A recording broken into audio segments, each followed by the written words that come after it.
Hello les Sagittaires, je vous retrouve pour votre guidance sentimentale du mois de janvier 2023. Je vous souhaite une très belle année. J'espère qu'elle vous apportera vraiment tout ce que vous souhaitez, que vous arriverez à concrétiser tous vos projets. Tout de suite, je peux vous renvoyer, vous inviter à aller voir ensuite. Je vous ai fait une guidance sentimentale pour le premier trimestre aussi, janvier, février, mars. Donc je peux vous inviter à aller la voir parce que ça vous donnera un complément évidemment de ce tirage-là. Et ça vous permettra d'aller voir un petit peu plus loin que le mois de janvier. Je me suis dit que ça peut être pas mal pour ce début d'année de voir un petit peu ce que réservait le premier trimestre.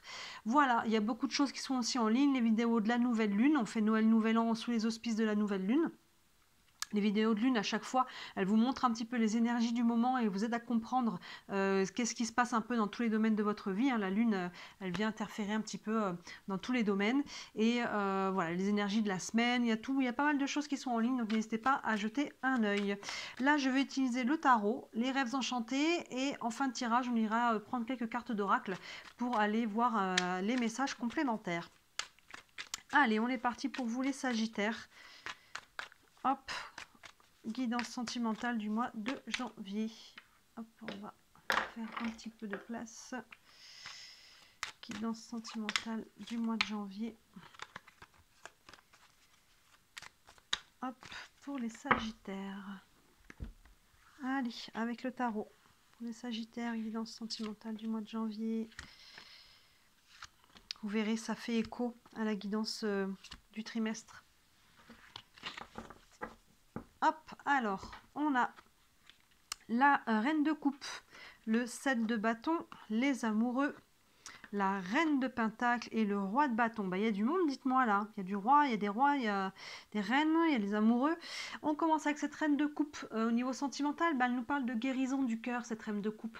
Hein, elle retrouve son alignement, elle retrouve sa connexion aux éléments, au ciel. Il y a vraiment une notion de guérison du cœur, toujours avec cette reine de coupe. Donc là, vous êtes sur cette énergie-là, vous commencez l'année, on va dire, apaisée, ou alors sur ce travail de guérison, s'il n'est pas complètement terminé. Mais en tout cas, on est sur cette énergie qui est en mouvement d'aller clôturer ou d'aller mettre en mouvement un travail de guérison. Derrière, on a le 7 de bâton. Donc, ce 7 de bâton, on voit ce personnage qui est dans sa bulle, qui peut être un peu agressé par des bâtons là. Donc, il y a vraiment cette idée de protection.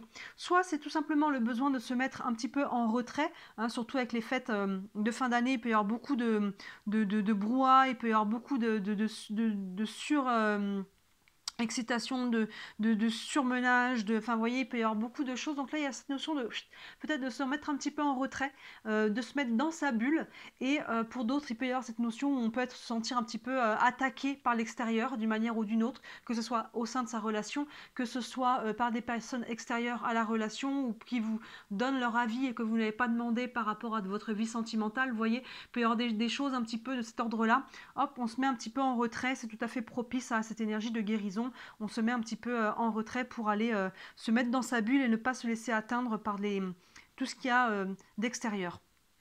Ensuite, on a la carte des amoureux. Donc les amoureux, il peut y avoir quelqu'un, que ce soit dans votre couple ou les personnes célibataires, et vous pouvez peut-être avoir quelqu'un dans le cœur, et ça peut avoir il peut y avoir une relation, un lien fort là, avec cette carte des amoureux. Mais au-delà du lien, qui peut être un lien d'âme ou quelque chose de cet ordre-là, les amoureux nous parlent de choix. Donc là, pour moi, vous allez être face à un choix. C'est peut-être pour ça aussi que vous avez besoin de vous mettre en amont dans votre bulle, parce que vous avez peut-être besoin de vous mettre un petit peu en retrait pour décider de ce que vous voulez faire. Hein, vous voyez, par exemple, un exemple, par exemple, pour les célibataires, peut-être qu'il y a quelqu'un qui est là, et là, on est en train de guérir, mais on a peut-être encore un petit peu peur d'être blessé avec on se met dans sa bulle, on se met peut-être en retrait, et finalement, on fait le choix. Est-ce que je reste encore en retrait dans ma bulle, je suis pas prête de sortir, ou est-ce qu'il ne serait pas temps pour moi de m'ouvrir à nouveau et d'aller vers quelque chose de nouveau et de tenter ma chance, au risque peut-être d'être blessé à nouveau, mais au risque peut-être d'être heureux aussi. Vous voyez, ça peut être une des options de ce tirage-là. En couple, c'est pareil, hein, il y a peut-être besoin que ce soit votre couple, on s'est peut-être retiré un petit peu en couple, loin un petit peu du brouhaha extérieur, ou peut-être au sein de votre couple, vous avez peut-être eu besoin d'un petit temps chacun de votre côté, vous voyez à chaque fois comment ça vous parle. Mais là, on voit, il y a un choix à faire, et derrière, on a une reine et un roi, donc pour moi, il y a vraiment ce côté, il peut y avoir vraiment une notion de couple, un choix au sein de votre couple, ou de se remettre en couple pour les célibataires, ou il y a quelque chose de cet ordre-là. On a d'abord la reine de pentacle. La reine de Pentacle est dans le côté matériel. Hein. La reine de Pentacle, elle est vraiment alignée avec elle-même, avec les choses. Elle est capable de matérialiser les choses. Vous voyez, les Pentacles, c'est tout ce qui est d'ordre matériel. Financier aussi, mais c'est la capacité de matérialiser les choses. Hein, il y a vraiment ce côté, et la reine de Pentacle, elle est vraiment reine dans son royaume. Elle est assise, elle est plantée, elle est vraiment sereine. Elle est capable d'aller construire quelque chose, d'aller matérialiser quelque chose. Hein, vous voyez que les amoureux, il y a un choix à faire. Il y a peut-être quelque chose de cet ordre-là. Que vous soyez la reine ou que vous soyez le roi, il y a quelque chose de cet ordre de concrétiser les choses. Et on retrouve à peu près la même énergie avec le roi de bâton. Hein. Le roi de bâton, c'est vraiment l'entrepreneur né, c'est celui qui pose des actions concrètes et qui va construire son empire, qui sait ce qu'il veut, il va de l'avant. Il est capable aussi de poser des actions qui vont dans le sens de ce qu'il veut réaliser. Donc vous voyez, on a ces deux personnages-là qui finalement ont envie d'aller de l'avant, ont envie de construire. Donc soit c'est vous... et vous avez envie de construire, il peut y avoir quelqu'un très concrètement qui est là, que ce soit dans votre cœur ou que ce soit dans votre couple. Ou en tout cas, c'est cette intention qu'on a envie de sortir peut-être de cette bulle et de s'ouvrir à nouveau et d'aller construire quelque chose de sain et de durable, hein, avec ces deux cartes-là. On n'a pas forcément envie de papillonner, de s'amuser, on a envie d'aller trouver une relation, de construire quelque chose qui va être, je pense, plus ou moins solide sur du long terme, vous voyez ? Qu'il y ait quelqu'un qui soit déjà devant vous ou qui ne soit pas encore là, il y a cette intention-là, mais ça passe par le choix de sortir de la bulle dans laquelle on est là. On avait peut-être besoin de s'y mettre, on a peut-être besoin d'y rester encore un petit peu le temps de finir de guérir pour certains, mais à un moment donné, il faut vivre en fait. Hein. Donc à un moment donné, il faut aussi en ressortir de cette bulle. On va aller voir un petit peu plus loin avec les rêves enchantés. Alors, guidance sentimentale pour les Sagittaires pour le mois de janvier 2023. Hop, guidance sentimentale pour les Sagittaires. Alors, hop, les rêves enchantés.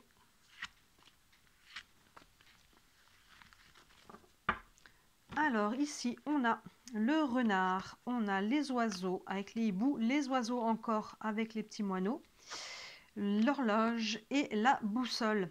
Donc là, c'est ça. Avec la carte du renard, on voit qu'il y a une guérison qui est en train de se faire avec cette reine de coupe. Et la carte du renard nous parle un petit peu de tromperie. Il y a pu y avoir une blessure de trahison dans le passé, vous voyez. Il y a quelque chose qui a besoin de guérir par rapport à ça. On a pu se sentir dupé, on a pu peut-être se dire qu'on était dans l'illusion de quelque chose. Vous voyez, le renard, il y a le côté un petit peu qui manque d'authenticité, qui manque d'honnêteté. Donc là, on voit qu'il y a une guérison qui est en train de s'opérer, qui est en train pour moi de se finir d'opérer par rapport à cette blessure peut-être de trahison que vous avez pu avoir dans le passé. Ensuite, on a beaucoup de communication. Dans les rêves enchantés, on a 2 fois les oiseaux et on a 2 oiseaux différents, les hiboux et les moineaux. Les hiboux nous parlent de communication toute empreinte de sagesse. Donc là, avec ce 7 de bâton au-dessus, vous voyez, il y a de la communication avec quelqu'un. Là, on voit qu'il y a les amoureux, il y a un choix et il peut y avoir vraiment quelqu'un en face de vous, que ce soit une communication... avec cet autre ou avec d'autres personnes tierces pour décider de ce que vous voulez faire, on communique là en se disant les choses, en allant vraiment... c'est pas superficiel, hein. Vous voyez, on met les choses à plat, que ce soit ses sentiments, ses limites, ses besoins, qu'est-ce que je veux vraiment, où est-ce que j'en suis aussi par rapport à moi-même, par rapport à mes blessures, par rapport à mes croyances, par rapport à la guérison que j'ai besoin, est-ce que j'ai envie ou pas de sortir de cette bulle. Vous voyez, il peut y avoir une communication qui se met en place, qui je pense va vous aider à sortir de cette bulle, qui va vous emmener en tout cas vers ce choix. Hein, que ce soit quelqu'un de très concret qui maintenant vous me dit est-ce qu'on commence une relation ou pas, ou est-ce qu'on se remet ensemble, c'est un ex, ou est-ce qu'on donne un nouvel élan, ou on fait des choix de vie de couple si on est déjà en couple, hein, on peut faire évoluer son couple d'une manière ou d'une autre en faisant des choix. Donc là il y a vraiment cette notion de communiquer pour savoir qu'est-ce que l'on fait, est-ce que tu restes dans ta bulle ou est-ce que tu en sors. Ensuite, on a encore de la communication avec ces moineaux-là. Là, on est sur de la communication un peu plus légère. On peut même être sur de la communication à distance. Ça peut être les réseaux sociaux, les sites de rencontres, ça peut être tout ce qui est SMS et compagnie. Il peut y avoir de la communication à distance, mais en tout cas, on est sur un côté un petit peu plus léger. Donc, on voit que là, vous évoluez dans votre communication. Hein, et il y a quelque chose, là, il y a la communication qui est liée encore à ce choix, hein, sous la carte des amoureux, on y va, on n'y va pas. Et ensuite, on retrouve la carte de l'horloge qui nous parle de temps.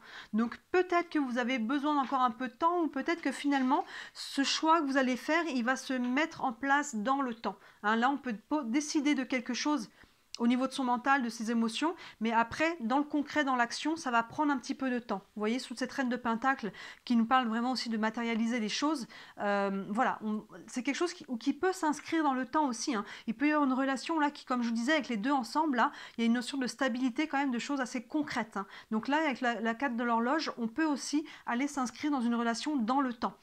Et avec la carte de la boussole, ben, vous voyez, il y a une nouvelle direction qui est prise là.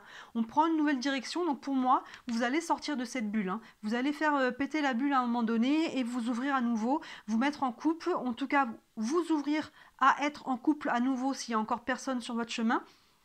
Mais il y a vraiment cette notion de s'ouvrir, de retenter sa chance, mais il y a de la communication, il y a quand même beaucoup de communication, donc c'est quand même pas exclu pour une majorité d'entre vous, les Sagittaires, qui puisse y avoir quelqu'un, que ce soit en concret ou que ce soit via les sites de rencontres ou autres réseaux à distance, qu'on puisse communiquer avec quelqu'un et à un moment donné, ben, si ça matche bien, qu'est-ce qu'on fait? Est-ce qu'on va plus loin? Est-ce qu'on se met en couple? Est-ce qu'on se rencontre? Vous voyez, mais il y a quelque chose là pour moi avec les deux qui... Les deux là, plus la carte de l'horloge qui me indique quand même il y a quelque chose qui peut aller s'inscrire dans le temps, quelque chose d'assez stable. Et on voit que cette boussole comprend une nouvelle direction. Pour moi, vous sortez de cette bulle et vous prenez un nouveau chemin. Donc c'est plutôt de bon augure. On va aller prendre quelques cartes d'oracle. Je continue de remonter tout ça. Hop là. On va commencer avec l'oracle, non, les anges de l'amour. On va aller voir. Est-ce que vous avez un message concernant, pour les Sagittaires, concernant leur autre ou leur situation sentimentale? Une carte pour les Sagittaires concernant leur autre ou leur situation sentimentale. Hop, je vais couper. Et on a, hop, cela vaut la peine d'attendre. Vous voyez, il y a une notion de temps, là, je vous disais, ça peut prendre encore un petit peu de temps aussi, ça peut se mettre en place dans le temps. Ça vaut la peine d'attendre, la synchronisation divine est à l'œuvre dans votre vie amoureuse. Vous voyez, et ça fait longtemps que vous attendiez, on voit que là, il y a quelque chose qui se présente et ça valait la peine d'attendre. C'est ça, cette notion un petit peu de stabilité, de concret, là, que l'on a. Il peut y avoir encore quelques appréhensions par rapport à ce qu'on a pu vivre. Là, on voit, en ce tout début d'année, avec le renard et la trahison, il y a une guérison qui est en train de se faire par rapport à ça. On est peut-être encore un petit peu sur la défensive, on se protège quand même un peu, mais à un moment donné, il faut faire le choix d'être complètement là ou ne pas l'être du tout, mais on ne peut pas rester dans un entre-deux. Et pour moi, c'est quelque chose là, on vous dit ça valait la peine d'attendre, ça valait le temps de guérison, ça valait ce que vous avez vécu jusque-là. Et il y a quelque chose qui peut, la synchronisation divine est à l'œuvre dans votre vie amoureuse. Donc il peut y avoir vraiment quelqu'un qui arrive sur votre chemin, qui a sa raison d'être. On va aller prendre aussi une carte des réponses angéliques. Si vous avez une question concernant votre autre ou cette situation. Une carte, une réponse pour les Sagittaires pour la vie sentimentale du mois de janvier. Hop, je vais couper aussi. Hop là, et on vous dit lâcher prise. Vous voyez, il y a une notion là de laisser aller les choses. Il peut y avoir des peurs avec ce set de bâtons, hein, avec le renard qui est là, la blessure un peu de trahison. Le set de bâtons qui continue de se protéger, On voit qu'il y a de la communication qui est saine là, hein, qui est saine et qui est même plutôt agréable avec ces deux-là. Donc il peut y avoir quelqu'un là qui vous dit... On vous dit, allez, vas-y, hein, allez-y à nouveau, tentez votre chance, ouvrez-vous. Ça ne veut pas dire que vous devez foncer à corps perdu, vraiment en tête baissée, là, hein. Vous pouvez y aller pas à pas, il y a cette notion de temps. On voit que ça peut s'inscrire dans le temps et que ça peut prendre aussi un peu de temps à vraiment se mettre en place pour prendre cette nouvelle direction. Mais voilà, lâchez un petit peu les peurs, lâchez ce qui appartient au passé. Il est temps de sortir de la bulle et de s'ouvrir à nouveau. Donc, voyez chacun comment ça vient vous parler. N'essayez pas de contrôler la situation, de contrôler l'autre par peur d'être blessé. Je vais tout contrôler, comme ça au moins j'ai la situation en main, je sais que je ne serai pas blessé. C'est le meilleur moyen d'être blessé, c'est de vouloir contrôler les autres et les situations. Donc on trouve l'équilibre entre prise de décision et laisser les choses aussi se mettre en place tranquillement. On va prendre une dernière carte avec le tarot des archanges. Est-ce qu'il y a un message pour les Sagittaires pour leur vie sentimentale du mois de janvier? Un message pour les Sagittaires pour la vie sentimentale du mois de janvier. Hop, hop, hop, hop. Non, il y en a trop, là, il y en a 3. On veut une carte pour les Sagittaires pour le mois de janvier. Je vais couper. Hop. Et on a le 4 de Michel qui vous dit « La solution peut venir de la méditation. Dormez plus et prenez des congés, éliminez le stress en vous. Hein. Vous voyez, ça vient du lâcher prise. Vous avez besoin, je pense, de lâcher un petit peu le mental, de lâcher les peurs, de vous reposer. Hein. Je vous disais, cette bulle aussi, après les fêtes, là, on a peut-être besoin de se mettre un peu en retrait. Il y a pu y avoir beaucoup d'émotions, de stress aussi. Hein. Les fêtes, c'est pas toujours que la joie. Et voilà, les repas en famille, ça peut remonter un petit peu des blessures et des schémas familiaux. Vous voyez, donc là, besoin de se mettre un petit peu en retrait, de lâcher prise, la solution vient de la méditation. Alors ça peut se mettre en position de yogi et méditer, mais méditer c'est tout simplement prendre du temps pour lâcher le mental, que ça soit aller marcher un petit peu à l'extérieur, que ça soit d'écouter de la musique, vous voyez, faire des petites choses qui nous lâchent un petit peu le mental, qui nous font du bien. Dormez plus ou prenez des congés, éliminez le stress en vous. Il y a besoin de faire retomber un petit peu quelque chose, une pression qui fait que du coup vous êtes un peu dans votre bulle, vous vous protégez. Hein. Donc soit on trouve le cocon à l'intérieur de cette bulle, justement on a besoin, soit on a besoin au contraire de faire éclater la bulle pour pouvoir s'ouvrir à nouveau et ne plus être dans les peurs. Vous voyez, c'est une bulle de protection ou c'est une bulle de peur qui vous empêche d'agir. Chacun selon vous, vous faites la part des choses par rapport à ça. Mais on voit qu'il y a quelque chose qui arrive vers vous, là, il semblerait vraiment, et ça peut être assez concret, là, avec cette reine de pentacle et ce roi de bâton, mais ça va passer par un choix, et ça, le choix, ben, écoutez, hein, chacun a son libre arbitre, donc là-dessus, vous voyez, chacun comment ça vibre pour vous. Voilà pour vous les Sagittaires, j'espère que ça vous parle, dites-moi en commentaire comme d'habitude, n'hésitez pas à regarder l'autre vidéo, celle du trimestre sentimental janvier, février, mars, vous verrez déjà les concordances avec janvier, et vous verrez un petit peu aussi au-delà, ça vous permettra de voir comment ça va évoluer tout ça. Voilà, si vous voulez me soutenir, n'hésitez pas à liker cette vidéo, à vous abonner à ma page, c'est ce qui m'aide le plus, c'est ce qui m'aide à me faire connaître. Si vous voulez comme d'habitude aussi une guidance rien que pour vous, n'hésitez pas à me contacter, surtout en ce début d'année, on peut avoir besoin de faire un petit point. Que ce soit des tirages à la question, que ce soit le cheminement pour voir un petit peu où vous en êtes, d'où vous venez, où vous en êtes et dans quelle direction vous allez, ou carrément la roue astrologique où on voit les 12 maisons astrologiques avec les 12 domaines de vie, l'être, l'avoir, l'argent, la santé, le travail, l'amour. On voit vraiment les 12 domaines des maisons astrologiques pour les 6 mois à venir. Donc là, ça vous donne vraiment une vue beaucoup plus complète et détaillée de comment les choses sont en train de se mettre en place pour vous. Donc pour tout ça, n'hésitez pas à me contacter. Voilà pour vous les Sagittaires. Ben écoutez, je vous souhaite encore une fois une très très belle nouvelle année et je vous dis à très bientôt. Ciao!